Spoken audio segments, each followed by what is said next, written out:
Hi children, welcome to Annie's Learniverse tutorial. Doraemon and the Lost City of Atlantis. One sunny afternoon, Nobita was feeling particularly adventurous. He had just finished reading a book about the lost city of Atlantis, a mysterious civilization that supposedly sank into the ocean thousands of years ago. Excited by the idea of discovering such a place, Nobita ran to Doraemon with a request. "Doraemon, can we find Atlantis? I really want to see it," Nobita pleaded. Doraemon, seeing Nobita's enthusiasm, smiled and pulled out a special gadget from his pocket, the time travel submarine. "With this submarine, we can travel through time and underwater to search for Atlantis.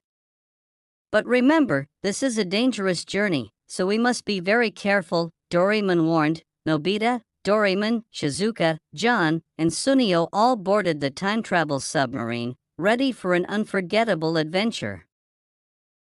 As they traveled through time and space, they passed through countless oceans and centuries, witnessing the evolution of Earth's seas. Finally, after what felt like hours, they saw something glimmering in the distance. It was the lost city of Atlantis, submerged deep beneath the ocean, but still glowing with a mysterious light. The group disembarked from the submarine and entered the city, amazed by its beauty. The buildings were made of crystal, and strange, aquatic creatures swam peacefully around them. However, the city was eerily quiet, with no sign of its former inhabitants. As they explored further, they discovered a giant temple at the center of Atlantis. Inside the temple, they found an ancient statue holding a glowing orb.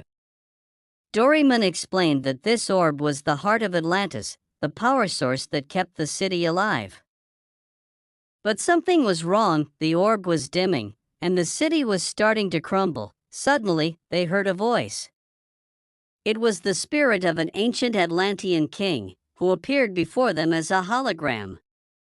The king explained that Atlantis had been cursed because of its people's greed and that the city was doomed to sink unless someone pure of heart could restore the heart of Atlantis. Nobita, feeling responsible, stepped forward. "I may not be brave or strong, but I want to help.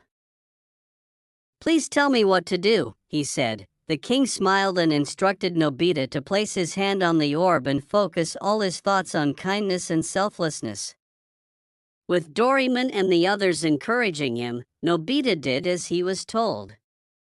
Slowly, the orb began to glow brighter, filling the temple with light. Suddenly, the ground stopped shaking, and the city began to stabilize. The spirit of the king thanked Nobita and his friends, saying that the curse had been lifted. Although Atlantis could not rise again, it would remain safe beneath the waves, preserved for future generations to discover. With their mission complete, the group returned to the time travel submarine. As they traveled back home, they all agreed that this was their greatest adventure yet. Nobita, in particular, felt proud of himself for having the courage to save Atlantis. When they finally returned to their own time, Nobita smiled, knowing that even an ordinary boy like him could make a difference in the world. And with Doraemon by his side, there were endless adventures yet to come. Moral: true courage comes from within, and even the smallest actions can have a big impact. It's important to believe in yourself and be willing to help others, no matter the challenge.